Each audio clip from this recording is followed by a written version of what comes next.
We're kicking off today with The Rock, who since returning to WWE has been able to play by a different set of rules to seemingly every other superstar. While the roster were recently reminded via a memo of the importance of maintaining PG standards, The Rock has been cussing up a storm on social media with no reprimand so far. In the latest Wrestling Observer newsletter, it is noted that this apparent double standard is feeling a bit familiar to how things once were when a certain former chairman was in charge. One person noted that there was a feeling that the era of Vince McMahon's double standards for his handpicked stars and for everyone else was over, and then The Rock shows up and it's exactly the same. WWE is at least aware that there is a perceived double standard, as Cody Rhodes was allowed to bend the PG rules on this week's Raw to hit back at the explosive comments of the Great One.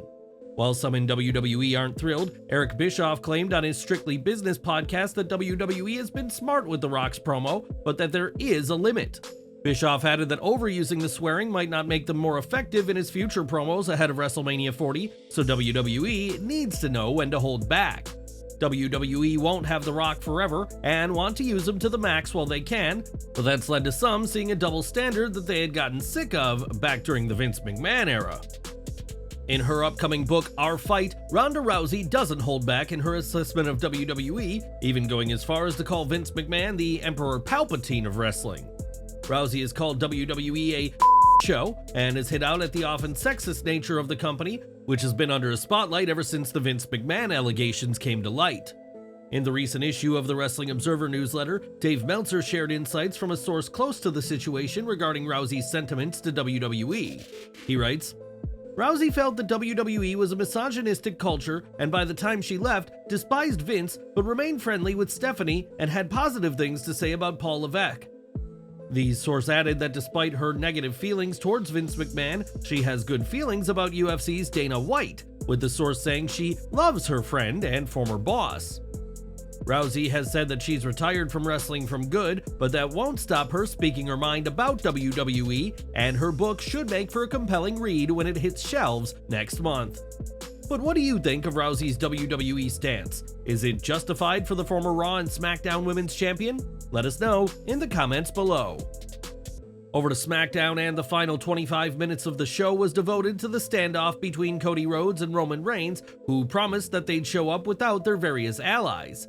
The only exception was Paul Heyman, who, as he said on Raw, is no physical threat to Cody, and with 10 minutes of entrances, this left 15 minutes for the two sides to trade barbs. None of what we heard was new information, but Rhodes did a good job planting the seeds of doubt in Reigns' head, and it was good that the focus was on their title match for once, not The Rock. Jimmy Uso and Solo Sikoa eventually showed up in the crowd, but so did Jey Uso and Seth Rollins, and the show ended with all 6 men staring each other down. It was after SmackDown that Rhodes and Jey had some fun with gift giving, as Cody spoke to the Milwaukee crowd and gave away a shoe, while Jey gave away another. Rhodes giving away items at the end of the show is nothing new, as he gave away a broken table after last week's dark match, which saw him defeat Drew McIntyre. Cody loves to have fun after shows, but he has a huge task ahead of him with the Bloodline, and things will be all business when these two sides collide at WrestleMania 40. Now, WrestleMania 40 is just 2 weeks away, and with this being the biggest show of the year and a milestone WrestleMania, WWE wants to get as many huge stars involved. One name fans would love to see is Stone Cold Steve Austin, but in the Wrestling Observer newsletter, it said that there's no locked-in creative plans for the Rattlesnake or John Cena. The report adds that the Mania role of Austin, like The Undertaker, would depend on what they're willing to do, while Cena's will mostly depend upon his acting schedule. WrestleMania 40 will be a huge show no matter what, but could we see appearances by the Deadman, the Rattlesnake, and the 16-time WWE Champion? Time will tell. This week, SmackDown saw LA Knight have quite the showing in scenes that led to the megastar being taken away by the police. Knight has been feuding with AJ Styles, who returned with a vengeance not too long ago, mad that Knight had seemingly leapfrogged him into a program with Roman Reigns. At Elimination Chamber, Styles traveled all the way to Australia just to attack Knight and cost him the men's chamber match, and things went to another level this week. On SmackDown, Styles was being interviewed at home, as he had previously said he had no plans of showing up to SmackDown, where he suspected an attack by LA Knight. Even at home, AJ wasn't safe, as Knight showed up to his house and honked his car horn, and the moment Styles got out of his house, Knight attacked him. WWE cameras stopped broadcasting what happened next, but the commentary team had the police footage, which shows police arresting Knight and taking him away. Styles was also restrained, but allowed to walk away, and the commentary team said that AJ didn't press charges and Knight was let go by the police in the aftermath. Fans have since been speculating that this could lead to a home invasion angle down the line, reminiscent of Triple H and Randy Orton's feud in 2009. Their match has been confirmed for WrestleMania in what'll be one of the most personal matches on the show, and it remains to be seen who stands tall in Philadelphia. We know that LA Knight will be at WrestleMania, but his match with Styles is hardly the spot many predicted for the popular superstar. Last year, some had hoped he'd be in the world title scene by the time WrestleMania 40 rolled around, and there were many who expected he'd be facing US champion Logan Paul. While speaking on the Busted Open podcast, LA Knight was asked about his spot on the WrestleMania card and can't be too upset about a show at wrestling's biggest event. Man, there's so many different ways I can answer that, and one of those, and I guess in a certain way, appreciative. I guess in a certain way, also feeling vindicated, and a certain way, feeling like it's long overdue. I mean, look, a lot of people are like, oh, it should be for a championship, and it should be this, and it should be that. Look, man, it is what it is, and you're talking about a hell of a spot to be in, and I'm not crying about it, so... We'll have to wait and see whether LA Knight will eventually become a champion this year, which many fans want to see, but if it happens, it won't be at WrestleMania 40. What do you make of this situation? Should Knight be in a title match at WrestleMania, or is the Styles bout the right fit for now? Sound off in the comments below. At New Japan's Battle in the Valley, Jack Perry made his debut for the company by attacking Shota Umino, and he has since participated in the New Japan Cup tournament. Perry has also aligned himself with the House of Torture faction, and his work in New Japan comes amid his ongoing absence from AEW. Perry's backstage altercation with CM Punk led to both men being suspended, and in Punk's case, fired, and it was reported recently that Tony Khan was still displeased with Jack. With that said, Khan stated in a recent interview that Perry would return to AEW, but recently, Perry clarified that he did request his release from AEW after the events in Wembley Stadium. Perry's request was denied, and he has claimed that despite not hearing from Khan for 2 months after All In, he did not initiate contact to apologize. Instead, Khan later arranged a meeting before Full Gear where they discussed Perry's potential return, but those plans changed due to CM Punk's WWE return at Survivor Series 2023. Although Perry wanted to compete at New Japan Wrestle Kingdom, logistical issues prevented it, and he worked with Rocky Romero and Khan to organize his NJPW run. Additionally, Perry has not received clearance for his storyline actions in NJPW, such as tearing up his AEW contract at Battle in the Valley or adopting the nickname Scapegoat. Perry's situation is a complicated one, and do you think AEW should have granted his release after what happened at All In? Let us know in the comments. Back to SmackDown, and for the first match of the night, Rey Mysterio took on Santos Escobar, and as Wade Barrett noted on commentary, the LWO and Legado del Fantasma had been banned from ringside. This was to ensure a fair fight, and Mysterio took control early on, but you could see a little bit of ring rust that the WWE Hall of Famer had yet to shake off after his recent return. The majority of what he did looked great, but a few small missteps made it clear that he was still not quite back to 100%. Despite both men being lauded luchadors, this match still had the WWE pace, and there were a lot of moments between moves that were there to tell a story, but it slowed down the tempo. Even at only half capacity, we know that Mysterio can put on a more exciting match than this, and it's possible they were holding back because WWE has plans for WrestleMania. Nevertheless, this was still a fun opener that picked up in the second half, and while it left a little to be desired, Dominik costing his dad was a fun finish, showing their feud may never be over. Dominik may have made quite the splash during the opening match on SmackDown, but things didn't go as well for him after the show went off the air. After SmackDown, Dominik faced Kofi Kingston, and it was always going to be a tall order for the Judgment Day member to go up against the former WWE champion. The match saw Kingston get the win, which isn't too much of a surprise, as faces typically win in dark matches to send the crowd home happy. Dominik doesn't have a match at WrestleMania yet, but his role on SmackDown has led some to speculate that he could face his father next month at the show. If so, it'll be a rematch from last year's WrestleMania, and while Dominik came up short last year, he may have better luck in Philly if a rematch with his dad goes down. Since his release from WWE in 2020, Matt Cardona has made a successful career for himself across various promotions and recently made a return to TNA Wrestling mere weeks after re-signing with GCW. During last night's tapings of TNA that'll air next week, the indie god could be spotted in the crowd and waiting for the perfect moment to strike. That moment came during a women's match as Cardona rushed to the ring and hit Rosemary with a Rough Rider before immediately exiting the ring. Cardona burst into the TNA scene during Hard to Kill 2021 and would go on to win the TNA Digital Media title, but ended his run as a full-time competitor for TNA in January 2023. He would make a one-off return in the Call Your Shot Gauntlet at Bound for Glory, and it's currently unclear why he's now back with the company once more. It certainly seems like he has some unfinished business in TNA and is ready to make waves in the company again as the indie god continues to thrive outside WWE. Back to SmackDown, as the show featured plenty of stars on camera, but there were also some notable names kept backstage. PW Insider reports that NXT's Idris Enofe, Malik Blade, and Miles Bourne were all at the show, as was Jade Cargill, showing you never know who may be around a WWE taping. On screen, fans were able to watch on as Naomi took on Io Sky in a revenge match for last week's assault on the former TNA Knockout. As for this week's SmackDown, Naomi sported a neon green and blue attire, complete with blue being the dominant color in her hair, and this looked awfully similar to a certain AEW star. Her entire look on SmackDown, complete with a puffed jacket backstage, seemed inspired by Mercedes Moné's look during her time with New Japan and, more recently, AEW. Since exiting WWE, Moné has sported vibrant hair with the dollar symbol spray painted on it and has worn similar colors to what Naomi wore this week, and the resemblance was uncanny. It's no secret Moné and Naomi are close, as Moné went to the TNA taping in which Naomi debuted, while Naomi watched in person for Moné's debuts in New Japan and AEW. Even in different companies, these wrestlers are still the closest of friends, so it wouldn't be a surprise if Naomi's look this week was inspired by the self-professed CEO of AEW. But what did you think of Naomi's SmackDown look? Did you see it as a nod to Mercedes Moné? Let us know in the comments section below.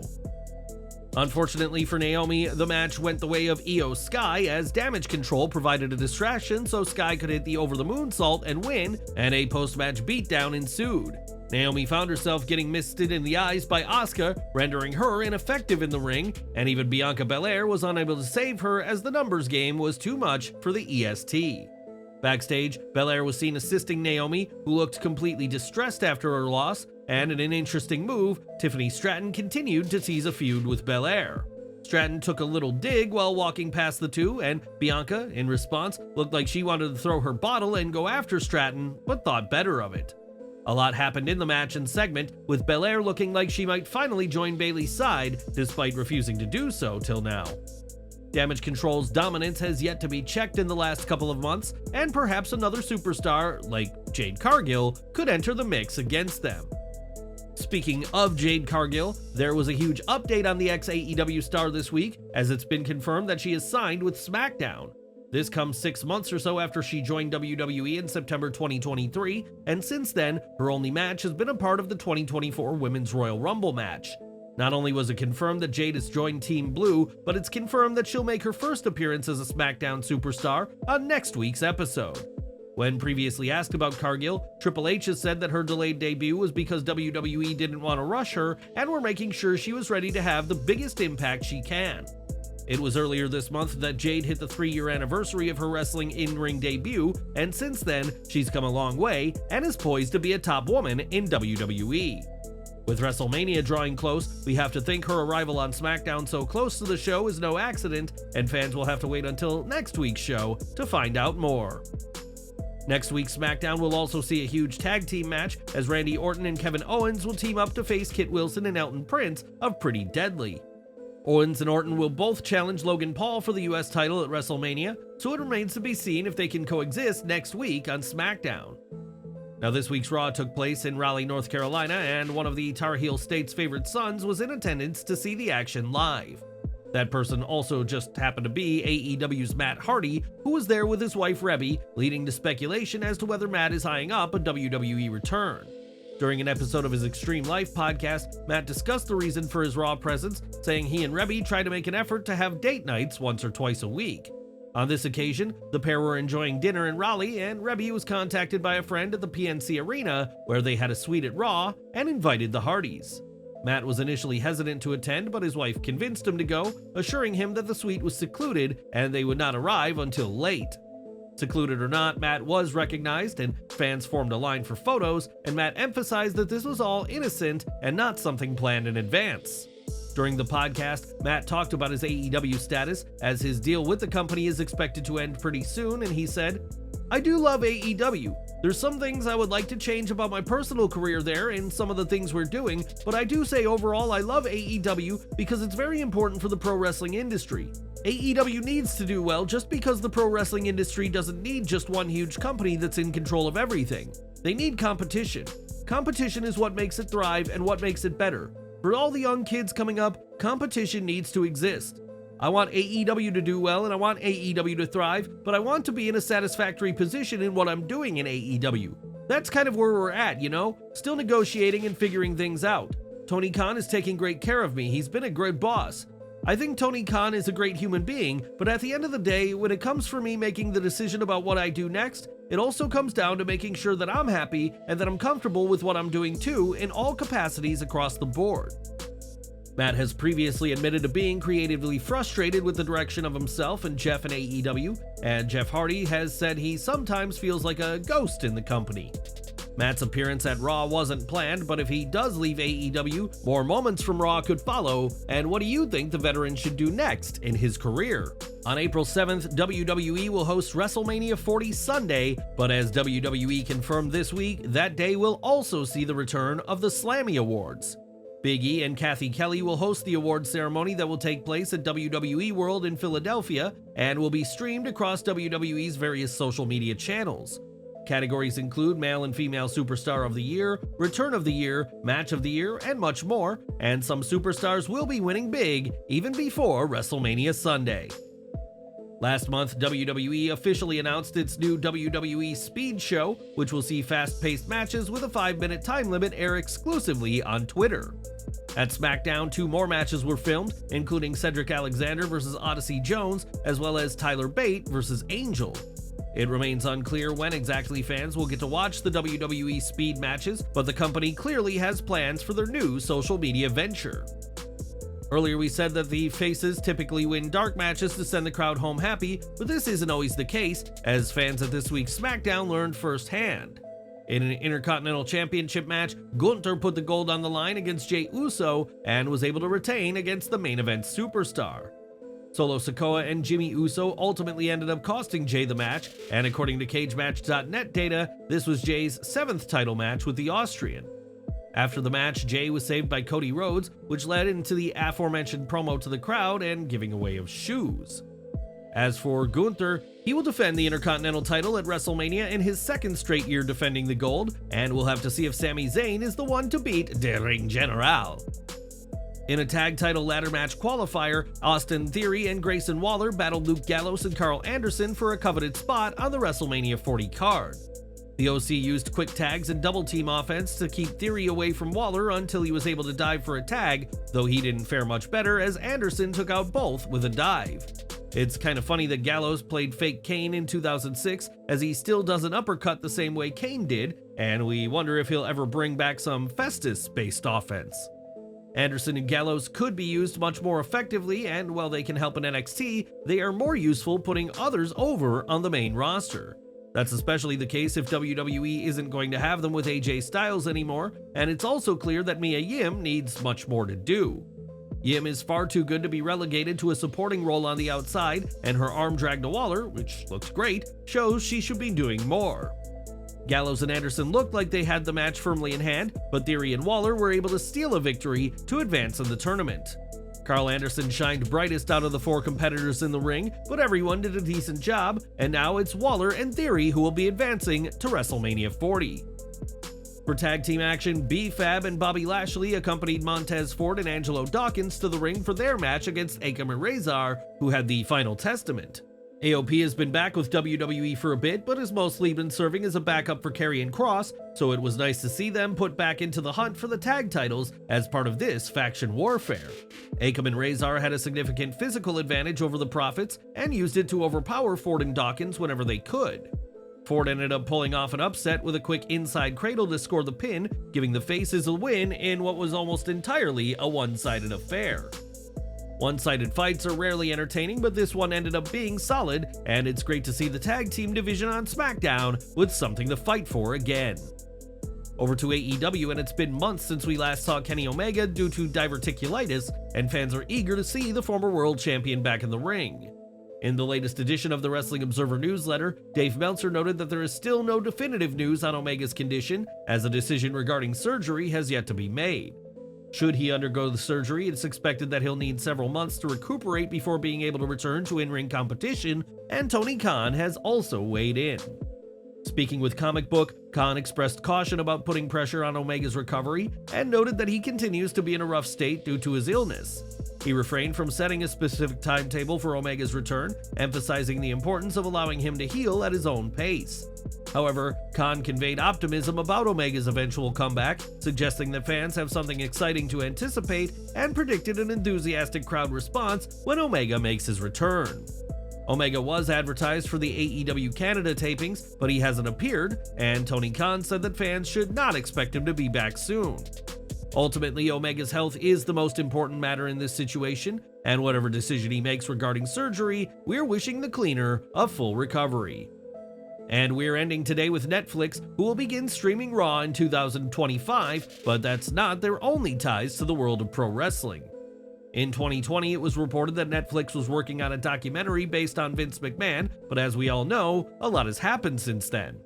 Just last month, it was noted that the project was in serious doubt, but in the latest Wrestling Observer newsletter, it stated that Netflix is going ahead with the project. The Janelle Grant lawsuit hasn't been able to stop Netflix, but the Observer said that the direction of the project has had to change.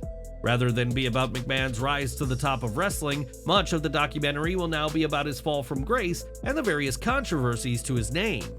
The plan is for the final project to release in 2024, though a specific time frame isn't known right now, but this will make for a gripping watch whenever it comes out.